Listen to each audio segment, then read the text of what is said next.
غزوہ بنی مستلق یہ غزوہ جنگی نقطۂ نظر سے کوئی بھاری بھرکم غزوہ نہیں ہے، مگر اس حیثیت سے اس کی بڑی اہمیت ہے کہ اس میں چند واقعات ایسے رونما ہوئے کہ جن کی وجہ سے اسلامی معاشرے میں اضطراب اور ہلچل مچ گئی، اور جس کے نتیجے میں ایک طرف منافقین کا پردہ فاش ہوا تو دوسری طرف ایسے تعزیری قوانین نازل ہوئے کہ جن سے اسلامی معاشرے کو شرف و عظمت اور پاکیزگی نفس کی ایک خاص شکل عطا ہوئی۔ آج کی اس ویڈیو میں ہم غزوہ بنی مستلق اور اس کے متعلقہ چند واقعات کا ذکر کریں گے۔ یہ واقعات انتہائی اہم ہیں جنہیں سننے کے بعد انشاءاللہ العزیز اسلامی معلومات میں آپ کے اضافہ ہوگا، تو آپ سب سے گزارش ہے کہ اس ویڈیو کو آخر تک ضرور دیکھیے، اور ویڈیو دیکھنے کے بعد اگر ویڈیو پسند آئے تو لائک اور شیئر ضرور کریں اور اپنی قیمتی رائے کا اظہار ضرور فرمائیں۔ تو آئیے ویڈیو کو شروع کرتے ہیں۔ بسم اللہ الرحمن الرحیم۔ معزز ناظرین، یہ غزوہ بنی مستلق اہل سیر کے بقول شعبان 5 ہجری یا 6 ہجری میں پیش آیا۔ اس کی وجہ یہ ہوئی کہ نبی کائنات صلی اللہ علیہ وسلم کو یہ اطلاع ملی کہ بنو مستلق کا سردار حارث بن ابی ذرار آپ صلی اللہ علیہ وسلم سے جنگ کے لیے اپنے قبیلے اور کچھ دوسرے عربوں کو ساتھ لے کر آ رہا ہے۔ آپ صلی اللہ علیہ وسلم نے بریرہ بن حسیب اسلمی رضی اللہ تعالیٰ عنہ کو تحقیق حال کے لیے روانہ فرمایا۔ انہوں نے اس قبیلے میں جا کر حارث بن ابی ذرار سے ملاقات اور بات چیت کی، اور واپس آ کر رسول اللہ صلی اللہ علیہ وسلم کو حالات سے باخبر کیا۔ جب آپ صلی اللہ علیہ وسلم کو خبر کی صحت کا اچھی طرح یقین آ گیا تو آپ صلی اللہ علیہ وسلم نے صحابہ کرام رضوان اللہ علیہ مجمعین کو تیاری کا حکم دیا اور بہت جلد وہاں سے روانہ ہو گئے۔ یہ روانگی 2 شعبان کو ہوئی۔ اس غزوے میں آپ صلی اللہ علیہ وسلم کے ہمراہ منافقین کی ایک جماعت بھی تھی جو اس سے پہلے کسی غزوے میں نہیں گئی تھی۔ آپ صلی اللہ علیہ وسلم نے مدینہ کا انتظام حضرت زید بن حارثہ رضی اللہ تعالیٰ عنہ کو، اور ایک قول کے مطابق حضرت ابو ذر رضی اللہ تعالیٰ عنہ کو، اور ایک تیسرے قول کے مطابق نمیلہ بنت عبداللہ رضی اللہ تعالیٰ عنہ کو سونپا تھا۔ حارث بن ابی ذرار نے اسلامی لشکر کی خبر لانے کے لیے ایک جاسوس بھیجا تھا، لیکن مسلمانوں نے اسے گرفتار کر کے قتل کر دیا۔ جب حارث بن ابی ذرار اور اس کے رفاقا کو رسول اللہ صلی اللہ علیہ وسلم کی روانگی اور اپنے جاسوس کے قتل کیے جانے کا علم ہوا تو وہ سخت خوف زدہ ہوئے، اور جو عرب ان کے ساتھ آئے تھے وہ سب بکھر گئے۔ رسول اللہ صلی اللہ علیہ وسلم چشم مریسی تک پہنچے تو بنو مستلق جنگ کے لیے تیار ہو گئے۔ رسول اللہ صلی اللہ علیہ وسلم کے صحابہ کرام رضوان اللہ علیہ مجمعین نے بھی سب بندی کر لی۔ پورے اسلامی لشکر کے علم بردار حضرت ابو بکر صدیق رضی اللہ تعالیٰ عنہ تھے، اور خاص انصار کا جھنڈا حضرت سعد بن عبادہ رضی اللہ تعالیٰ عنہ کے ہاتھ میں تھا۔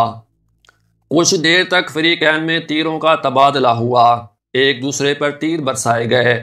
اس کے بعد رسول اللہ صلی اللہ علیہ وسلم کے حکم سے صحابہ کرام رضوان اللہ علیہ اجمعین نے یک بارگی حملہ کیا، اور اللہ تبارک و تعالی نے فتح نصیب فرمائی۔ مشرکین نے شکست کھائی، ان کے کچھ لوگ مارے گئے، عورتوں اور بچوں کو قید کر لیا گیا، مویشی اور بکریاں بھی ہاتھ آئیں۔ مسلمانوں کا صرف ایک آدمی مارا گیا جسے ایک انصاری نے دشمن کا آدمی سمجھ کر مار دیا تھا۔ معزز ناظرین، اس غزوے کے متعلق اہل سیر کا بیان یہی ہے، لیکن علامہ ابن قیم رحمۃ اللہ علیہ نے لکھا ہے کہ یہ ایک وہم ہے، کیونکہ اس غزوے میں لڑائی نہیں ہوئی تھی، بلکہ آپ نے چشمے کے پاس ان پر چھاپا مار کر عورتوں، بچوں اور مال مویشی پر قبضہ کر لیا تھا۔ جیسا کہ صحیح البخاری میں آتا ہے کہ رسول اللہ صلی اللہ علیہ وسلم نے بنو مستلق پر چھاپا مارا اور وہ غافل تھے۔ قیدیوں میں حضرت جویریہ رضی اللہ تعالی عنہا بھی تھیں، جو بنو مستلق کے سردار حارث بن ابی ذرار کی بیٹی تھیں۔ وہ ثابت بن قیس رضی اللہ تعالی کے حصے میں آئیں۔ ثابت نے انہیں مکاتب بنا لیا۔ پھر رسول اللہ صلی اللہ علیہ وسلم نے ان کی جانب سے مقررہ رقم ادا کر کے ان سے شادی کر لی۔ اس شادی کی وجہ سے مسلمانوں نے بنو مستلق کے 100 گھرانوں کو جو کہ مسلمان ہو چکے تھے آزاد کر دیا۔ وہ لوگ کہنے لگے کہ یہ لوگ رسول اللہ صلی اللہ علیہ وسلم کے سسرال کے لوگ ہیں۔ رسول اللہ صلی اللہ علیہ وسلم غزوہ بنی مستلق سے فارغ ہو کر ابھی چشمہ مریسی پر قیام فرما ہی تھے کہ کچھ لوگ پانی لینے گئے۔ انہی میں حضرت عمر بن خطاب رضی اللہ تعالیٰ عنہ کا ایک مزدور بھی تھا جو کہ مہاجرین میں سے تھا۔ اس مزدور کی ایک انصاری کے ساتھ دھکم دھکا ہو گئی اور دونوں لڑ پڑے۔ اس انصاری شخص نے یہ آواز لگائی، یا معشر الانصار، انصار کے لوگوں مدد کو پہنچو۔ اور حضرت عمر بن خطاب رضی اللہ تعالیٰ کے مزدور نے بھی یہ آواز لگائی، یا معشر المہاجرین، کہ مہاجرین مدد کو آؤ۔ رسول اللہ صلی اللہ علیہ وسلم کو جب اس واقعے کی خبر پہنچی تو آپ صلی اللہ علیہ وسلم فوراً وہاں تشریف لے گئے اور فرمایا کہ میں تمہارے اندر ابھی موجود ہوں اور جاہلیت کی پکار پکاری جا رہی ہے، اسے چھوڑ دو، یہ بدبودار ہے۔ اس واقعے کی خبر جب عبداللہ بن ابی منافق کو ہوئی تو وہ غصے سے بھڑک اٹھا اور بولا کہ کیا ان لوگوں نے ایسی حرکت کی ہے؟ یہ ہمارے علاقے میں آ کر اب ہماری ہی حریف اور مد مقابل ہو گئے ہیں۔ اللہ کی قسم، ہماری اور ان کی حالت پر تو وہی مثل صادق آتی ہے جو پہلوں نے کہی ہے کہ اپنے کتے کو پال پوس کر موٹا تازہ کرو تاکہ وہ تم ہی کو پھاڑ کھائے۔ سنو، اللہ کی قسم، اگر ہم مدینہ واپس ہوئے تو ہمارا معزز ترین آدمی ذلیل ترین آدمی کو نکال باہر کرے گا۔ پھر حاضرین کی طرف متوجہ ہو کر بولا کہ یہ مصیبت تم نے خود مول لی ہے، تم نے انہیں اپنے شہر میں اتارا، اپنے اموال بانٹ دیے، دیکھو یہ تمہارے ہاتھوں میں جو کچھ ہے، اگر تم اسے انہیں دینا بند کر دو تو یہ تمہارا شہر چھوڑ کر کہیں باہر چلے جائیں گے۔ اس وقت اس مجلس میں ایک نوجوان صحابی حضرت زید بن ارقم بھی موجود تھے۔ انہوں نے آ کر اپنے چچا کو یہ سارا واقعہ سنایا۔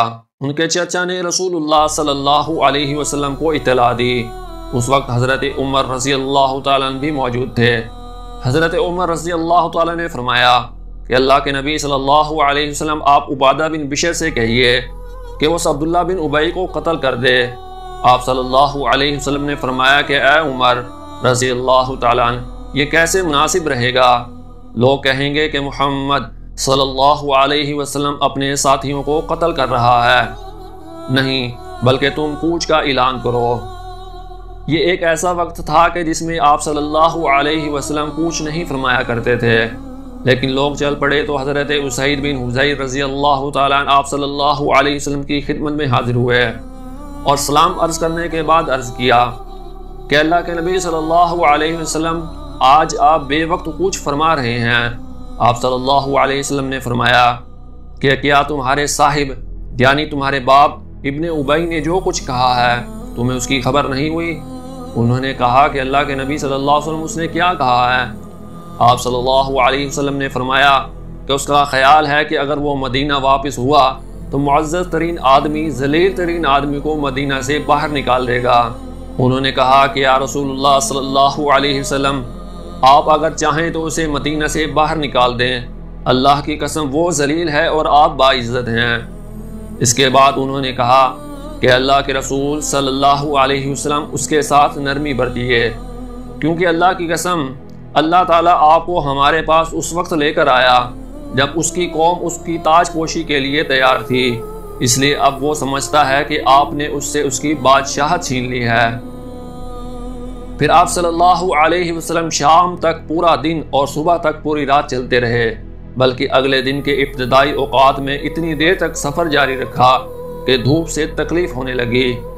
اس کے بعد آپ صلی اللہ علیہ وسلم نے پڑاؤ ڈالا۔ پڑاؤ ڈالتے ہی تمام صحابہ کرام رضوان اللہ علیہم اجمعین بے خبر ہو کر سو گئے، اور آپ صلی اللہ علیہ وسلم کا مقصد بھی یہی تھا کہ لوگوں کو سکون سے بیٹھ کر گپ شپ لڑانے کا موقع نہ ملے۔ ادھر جب عبداللہ بن ابی منافق کو پتہ چلا کہ زید بن ارقم نے میرا بھانڈا پھوڑ دیا ہے تو وہ رسول اللہ صلی اللہ علیہ وسلم کی خدمت میں حاضر ہوا اور اللہ کی قسم اٹھا کر کہنے لگا کہ اس نے جو بات آپ کو بتائی ہے وہ بات میں نے نہیں کہی اور نہ ہی میں اسے اپنی زبان پر لایا ہوں۔ اس وقت وہاں انصار کے جو لوگ موجود تھے انہوں نے بھی یہی کہا کہ یا رسول اللہ صلی اللہ علیہ وسلم، زید ابھی لڑکا ہے، ممکن ہے کہ اسے وہم ہو گیا ہو اور اس شخص نے جو کچھ کہا تھا اسے ٹھیک ٹھاک یاد نہ رکھ سکا ہو۔ اس لیے آپ صلی اللہ علیہ وسلم نے ابن ابی کی بات کو سچ مان لیا۔ حضرت زید رضی اللہ تعالیٰ عنہ کا بیان ہے کہ اس پر مجھے ایسا غم لاحق ہوا کہ ویسے غم سے میں کبھی بھی دوچار نہیں ہوا تھا۔ میں صدمے سے اپنے گھر میں بیٹھ گیا، یہاں تک کہ اللہ تعالیٰ نے سورہ منافقین نازل فرمائی، جس میں دونوں باتوں کا بیان کیا۔ اللہ تعالیٰ نے فرمایا، هم الذين يقولون لا تنفقوا على من عند رسول الله حتى ينفضوا۔ یہ منافقین وہی ہیں جو کہتے ہیں کہ جو لوگ رسول اللہ صلی اللہ علیہ وسلم کے پاس ہیں ان پر خرچ نہ کرو یہاں تک کہ وہ چلتے بنے۔ يقولون لئن رجعنا إلى المدينة ليخرجن الأعز منها الأذل۔ یہ منافقین کہتے ہیں کہ اگر ہم مدینہ واپس ہوئے تو اس سے عزت والا ذلت والے کو باہر نکال دے گا۔ حضرت زید رضی اللہ تعالیٰ عنہ کہتے ہیں کہ اس کے بعد رسول اللہ صلی اللہ علیہ وسلم نے مجھے بلایا اور یہ آیات پڑھ کر سنائی، پھر فرمایا کہ اللہ تعالیٰ نے تمہاری تصدیق کر دی ہے۔ عبداللہ بن ابی کا صاحبزادہ جس کا نام بھی عبداللہ تھا، وہ اس کے بالکل برعکس اور نیک طبیعت انسان اور خیار صحابہ میں سے تھا۔ انہوں نے اپنے باپ سے برات اختیار کر لی اور مدینہ کے دروازے پر تلوار سونت کر کھڑے ہو گئے۔ جب ان کا باپ عبداللہ بن ابی منافق وہاں پہنچا تو وہ اپنے باپ سے بولے کہ اللہ کی قسم آپ یہاں سے آگے نہیں بڑھ سکتے یہاں تک کہ رسول اللہ صلی اللہ علیہ وسلم اجازت دے دیں، کیونکہ حضور صلی اللہ علیہ وسلم عزت دار ہیں اور آپ ذلیل ہیں۔ اس کے بعد جب نبی کائنات صلی اللہ علیہ وسلم وہاں تشریف لائے تو آپ صلی اللہ علیہ وسلم نے اس عبداللہ بن ابی منافق کو مدینہ میں داخل ہونے کی اجازت دے دی۔ تب صاحبزادے نے باپ کا راستہ چھوڑا۔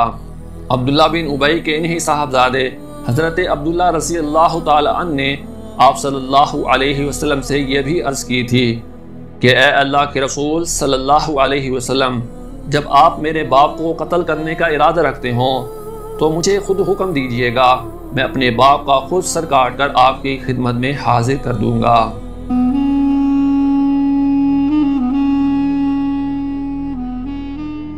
معزز ناظرین و سامعین، یہ تھا غزوہ بنو مصطلق اور اس میں پیش آنے والے اہم واقعات کہ جن کو سننے کے بعد یقیناً آپ کے علم میں اضافہ ہوا ہوگا اور آپ کو ویڈیو پسند ضرور آئی ہوگی۔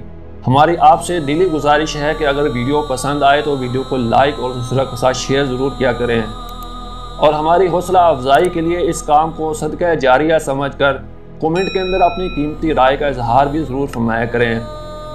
اللہ تعالیٰ آپ سب کو شاد و آباد رکھے۔ ملیں گے اگلی ایک اور ویڈیو میں، تب تک کے لیے اجازت دیجیے۔ اپنا بہت سا خیال رکھیے، ہمیں بھی اپنی دعاؤں میں یاد رکھیے۔ اللہ حافظ۔